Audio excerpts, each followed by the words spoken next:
Hello ನಮಸ್ತೆ, welcome back to my channel. ಇವತ್ತು ನಾನು ಭರತ ಹುಣ್ಣಿಮೆಯ ಬಗ್ಗೆ ನನಗೆ ತಿಳಿದಿರತಕ್ಕಂಥ ಕೆಲವೊಂದು ಮಾಹಿತಿಯನ್ನು ಇಲ್ಲಿ ಶೇರ್ ಮಾಡ್ತಾ ಇದ್ದೀನಿ. ಭರತ ಹುಣ್ಣಿಮೆ ಅಂದರೆ ಏನು, ಅದರ ವಿಶೇಷತೆ ಏನು ಮಾಡ್ತಾರೆ ಆ ದಿನ ಅನ್ನೋದು ಎಷ್ಟೋ ಜನಕ್ಕೆ ನಂತರನೇ, ನನಗೂ ಕೂಡ ಗೊತ್ತಿರಲಿಲ್ಲ. ಹಾಗಾಗಿ ನಂತರ ಅಂತ ಹೇಳ್ತಾ ಇದ್ದೀನಿ, ಗೊತ್ತಿರಲಿಕ್ಕಿಲ್ಲ ಅಂದ್ಕೊಳ್ತೀನಿ. ಚಿಕ್ಕವರಿದ್ದಾಗ ನಮಗೆ ಭರತ ಹುಣ್ಣಿಮೆ ಅಂತ ಅಂದರೆ ಕಾಳು ಹುಣ್ಣಿಮೆ ಅಂತಲೂ ಕೂಡ ಕರಿತಾ ಇದ್ದರು ನಮ್ಮ ಸೈಡೆಲ್ಲ. ನಮಗೆ ಹುಳ್ಳಿಕಾಳು ಹೂರಣ ಮಾಡೋದು ಮತ್ತು ಈ ರೀತಿ ಬೌಲ್ ಇರ್ಬೋದು, ಅಥವಾ ನಾವು ಚಿಕ್ಕರಿದ್ದಾಗ ಜಾಸ್ತಿ ಯೂಸ್ ಮಾಡ್ತಾಯಿದ್ದು ಚಿಪ್ಪುಗಳು, ತೆಂಗಿನ ತುರಿಯನ್ನು ಎಲ್ಲ ಅಡುಗೆಗೆ ಬಳಸಾದ ನಂತರ ವೇಸ್ಟ್ ಮಾಡಿ ಬಿಸಾಕ್ತೀವಲ್ಲ, ಆ ಚಿಪ್ಪುಗಳಲ್ಲಿ ಮಣ್ಣನ್ನು ತುಂಬಿಟ್ಟು ಅದರಲ್ಲಿ ಧಾನ್ಯಗಳನ್ನು ಹಾಕಿ ನೀರಾಕಿ ಬೆಳೆಸ್ತಾ ಇದ್ವಿ. ಅದು ರಾಗಿ ಇರ್ಬೋದು, ಜೋಳ ಇರ್ಬೋದು, ಮೆಕ್ಕೆಜೋಳ, ಈ ಥರ ಧಾನ್ಯಗಳನ್ನು ಹಾಕಿ ಸ್ವಲ್ಪ ಒಂದು ವಾರದ ಮುಂಚೆ ಬೆಳೆಸಿದ ನಂತರ ಈ ರೀತಿಯಾಗಿ ಸಸ್ಯಗಳು ಬರ್ತಾಯಿತ್ತು. ಅದನ್ನು ಏನು ಮಾಡ್ತಾಯಿದ್ವಿ ಆ ಹುಣ್ಣಿಮೆ ದಿನ ಅಂದರೆ, ನಮಗೆ ಹಿರಿಯರೆಲ್ಲ ಸೀರೆ ಉಡಿಸ್ತಾಯಿದ್ರು ಹುಡುಗಿಯರಿಗೆ. ನಾವು ಖುಷಿ ಒಂಥರ, ಏನೋ ಚಿಕ್ಕವರಿದ್ದಾಗ ಆ ರೀತಿ ಸೀರೆ ಉಟ್ಕೊಂಡು ಈ ಮೊಳಕೆ ಬರ್ತಿತ್ತಲ್ಲ, ಆ ಒಂದು ಚಿಪ್ಪುಗಳನ್ನು ಒಂದು ದೊಡ್ಡ ಆರತಿ ತಟ್ಟೆಲಿ ಇಟ್ಕೊಂಡು ದೀಪಗಳನ್ನು ತಗೊಂಡೋಗಿ ದೇವರಿಗೆ ಬೆಳಗ್ಗೆ ಬರ್ತಾಯಿದ್ವಿ. ಇಷ್ಟು ಮಾತ್ರ ನಮಗೆ ಗೊತ್ತಿದ್ದಿದ್ದು.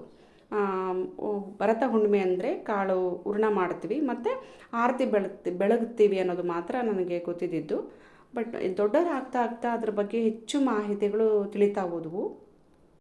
ಹಿಂದೆಲ್ಲ ಏನು ಮಾಡ್ತಾಯಿದ್ರು, ಹುಣ್ಣಿಮೆ ದಿನ ಅಂದರೆ ಚಂದ್ರ ಪೂರ್ಣವಾಗಿ ಬಂದಿರ್ತಾನೆ, ಆಗ ಅದನ್ನು ಬೆಳದಿಂಗಳು ಅಂತ ಕರಿತಾಯಿದ್ರು ಅಲ್ವಾ. ಆಗ ಹಿರಿಯರು ಏನು ಮಾಡ್ತಾಯಿದ್ರು, ಅವ್ರಿಗೊಂದು ವಿಶೇಷ, ಯಾಕಂದರೆ ಬೇರೆ ದಿನಗಳಲ್ಲೆಲ್ಲ ಕೆಲಸಗಳನ್ನು ಮಾಡಿ ಬೇಸತ್ತು ಸಾಕಾಗಿ ಹೋಗಿರ್ತಿದ್ರಲ್ವ. ಅಂದರೆ ಅವರು ಬೇಸತ್ತಿದ್ದೀವಿ ಅಂತ ಅನ್ಕೊತಾನೆ ಇರಲಿಲ್ಲ.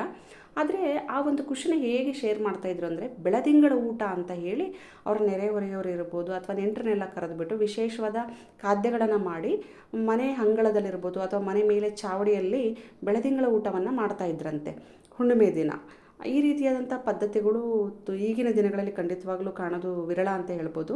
ನಮಗೆಲ್ಲ ಒಂದು ಖುಷಿ ಕೊಡೋಂಥ ವಿಚಾರ ಅಂದರೆ, ನಾವೇನು ಆ ಒಂದು ಬೌಲ್ಗಳಲ್ಲಿ ಚಿಪ್ಗಳಲ್ಲಿ ಧಾನ್ಯಗಳನ್ನು ಬೆಳೆಸಿ ಆರತಿ ಮಾಡ್ತಾ ಇದ್ವಲ್ಲ, ಅದೇ ನಮಗೆ ಖುಷಿ ಕೊಡ್ತಾ ಇದ್ದಂಥ ವಿಶೇಷ, ಆಮೇಲೆ ವಿಷಯ ಕೂಡ ಹೌದು.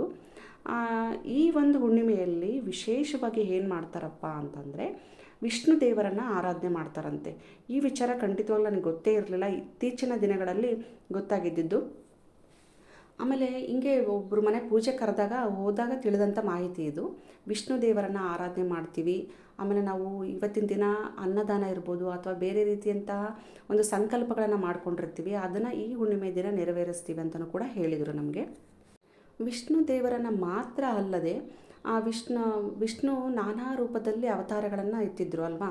ಅದೇ ರೀತಿಯಾಗಿ ವೆಂಕಟೇಶ್ವರ ಆರಾಧನೆ ಕೂಡ ಮಾಡ್ತೀವಿ ಅಂತಲೂ ಹೇಳಿದರು. ಆಮೇಲೆ ಮುಖ್ಯವಾಗಿ ಏನಪ್ಪ ಇನ್ನೊಂದು ಅಂದರೆ, ಸತ್ಯನಾರಾಯಣ ಪೂಜೆನೂ ಕೂಡ ಈ ಒಂದು ಹುಣ್ಣಿಮೆ ದಿನ ಮಾಡಲಾಗುತ್ತೆ ಅಂತ ಹೇಳಿದರು. ಕೆಲವರು ಸಂಕಲ್ಪ ಮಾಡ್ಕೊಂಡಿರ್ತಾರಂತೆ, ಇಷ್ಟು ಪೂಜೆಗಳನ್ನು ಮಾಡಿದ ನಂತರ ಉದ್ದೀಪನ ಮಾಡ್ತೀವಿ ಅಂತ.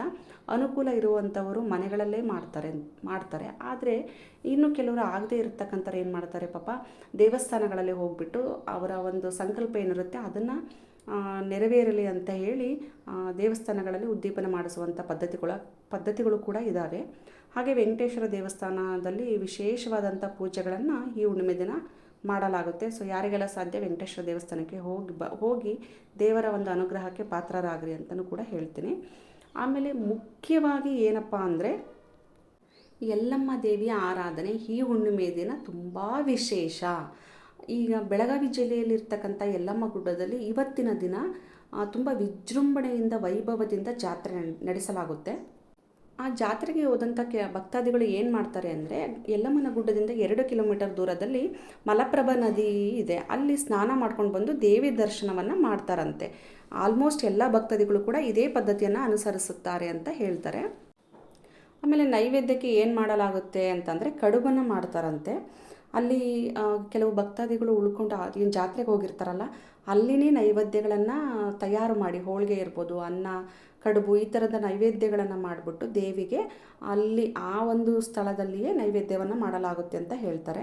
ಇವತ್ತಿನ ದಿನ ಮತ್ತೊಂದು ಮುಖ್ಯ ಏನಪ್ಪ ಅಂತಂದರೆ, ಹುಣ್ಣಿಮೆ ದಿನ ಮಾಘಸ್ನಾನ ಮುಕ್ತಾಯ ಅಂತ ಹೇಳ್ತಾರೆ.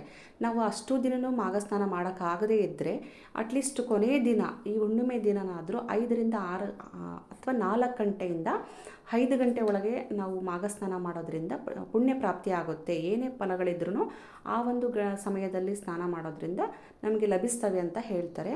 ಅದಾದ ನಂತರ ಅಂದರೆ 6 ಗಂಟೆ ನಂತರ ಮಾಡುವಂಥ ಸ್ನಾನ ಅಷ್ಟೊಂದು ಫಲದಾಯಕ ಅಲ್ಲ ಅಂತಲೂ ಕೂಡ ಹೇಳ್ತಾರೆ. ಈಗ ಈ ಹುಣ್ಣಿಮೆ ದಿನ ಎಲ್ಲರೂ ಕೂಡ ಯಲ್ಲಮ್ಮನ ಗುಡ್ಡಕ್ಕೆ ಹೋಗಿ ದೇವಿಯ ಒಂದು ಅನುಗ್ರಹ ಪಡೆಯೋದಕ್ಕೆ ಸಾಧ್ಯ ಆಗದೇ ಇರೋರು ಮನೆಯಲ್ಲೇ ಹಬ್ಬವನ್ನು ಆಚರಣೆ ಮಾಡ್ತಾರೆ. ಹೇಗೆ ದೇವಿಯನ್ನು ಕೂರಿಸ್ತಾರೆ ಅಂದರೆ, ಅರಿಶಿಣವನ್ನು ಕಲಸಿಬಿಟ್ಟು ಒಂದು ವೀಳ್ಯದೆಲೆ ಮೇಲೆ ದೇವಿ ಅಂತ ಹೇಳಿ ಸಂಕಲ್ಪ ಮಾಡಿ ಕೂರಿಸಿ, ಅವರಿಗೆ ಯಾವ ರೀತಿಯಲ್ಲಿ ಪದ್ಧತಿ ಇದೆಯೋ ಆ ರೀತಿಯಲ್ಲಿ ಪೂಜಾ ಪದ್ಧತಿಗಳನ್ನು ಮನೇಲಿ ಮಾಡಲಾಗುತ್ತೆ. ಅದು ಮನೆ ದೇವರು ಇರತಕ್ಕಂಥವ್ರು ಅಂದರೆ ಯಲ್ಲಮ್ಮ ದೇವಿ ಯಾರ ಮನೆ ದೇವಿ ಆಗಿರುತ್ತಲ್ಲ ಅವರು ವಿಶೇಷವಾಗಿ ಇವತ್ತಿನ ದಿನ ಪೂಜೆಯನ್ನು ಮನೇಲಿ ಮಾಡಲಾಗುತ್ತೆ. ನಮಗೆ ಹತ್ತಿರದ ಒಂದು ಸ್ಥಳದ ಬಗ್ಗೆ ಹೇಳೋದಾದರೆ ಉಚ್ಚಂಗಿ ದುರ್ಗ. ಅಲ್ಲಿ ಉತ್ಸವಾಂಬ ಅಂತಲೂ ಕೂಡ ಕರೀತಾರೆ ರೇಣುಕಾ ದೇವಿಗೆ. ಅವತ್ತಿನ ದಿನ ತುಂಬ ಭಕ್ತಾದಿಗಳು ಅಲ್ಲಿ ಒಂದು ಚಿಕ್ಕದಾಗಿ ಜಾತ್ರೆ ಥರನೇ ಮಾಡಲಾಗುತ್ತೆ. ಚಿಕ್ಕವಳಿದ್ದಾಗ ನಾನು ಅಲ್ಲೇ ಇದ್ದಿದ್ದರಿಂದ ಆ ಹುಣ್ಣಿಮೆ ದಿನ ತುಂಬ ಭಕ್ತಾದಿಗಳು ದೇವಸ್ಥಾನಕ್ಕೆ ಬರ್ತಾಯಿದ್ರು. ಅಲ್ಲೂ ಕೂಡ ಒಂದು ಗುಡ್ಡ ಇದೆ. ಅದನ್ನು ಗುಡ್ಡವನ್ನು ಹೇರಿಬಿಟ್ಟು ಅಲ್ಲಿ ಉಳ್ಕೊಂಡು ಕೆಲವರು ವಿಶೇಷವಾದ ಪೂಜೆಯನ್ನು ಸಲ್ಲಿಸ್ತಾ ಇದ್ದರು. ಅದು ಕೂಡ ರೇಣುಕಾ ದೇವಿಯ ಒಂದು ಪ್ರತಿರೂಪ. ದೇವಿಯ ಬಗ್ಗೆ, ಈ ಹುಣ್ಣಿಮೆಯ ಬಗ್ಗೆ ನನಗೆ ತಿಳಿದಂಥ ಮಾಹಿತಿಯನ್ನು ನಾನು ಇಲ್ಲಿ ಹೇಳೋ ಪ್ರಯತ್ನ ಮಾಡಿದ್ದೀನಿ. ಈ ಮಾಹಿತಿ ಯಾರಿಗೆಲ್ಲ ಇಷ್ಟ ಆಗಿದೆ ಲೈಕ್ ಮಾಡಿ, ಶೇರ್ ಮಾಡಿ. ಯಾರೆಲ್ಲ ನನ್ನ ಚಾನಲ್ನ ಸಬ್ಸ್ಕ್ರೈಬ್ ಮಾಡದೆ ನೋಡ್ತಾ ಇದ್ದೀರಲ್ಲ, ಪ್ಲೀಸ್ ಸಬ್ಸ್ಕ್ರೈಬ್ ಮಾಡೋದನ್ನು ಮಾತ್ರ ಮರಿಬೇಡಿ. ಹಾಗೆ ಪಕ್ಕದಲ್ಲಿರ್ತಕ್ಕಂಥ ಬೆಲ್ಲೈಕನ್ನ ಪ್ರೆಸ್ ಮಾಡಿ ಆಲ್ ಅಂತ ಕೊಡಿ. ಆಗ ನಾನು ಹಾಕೋ ಎಲ್ಲ ವೀಡಿಯೋಸ್ ನೋಟಿಫಿಕೇಷನ್ ಕೂಡ ನಿಮಗೆ ಬರುತ್ತೆ. Thank you for watching.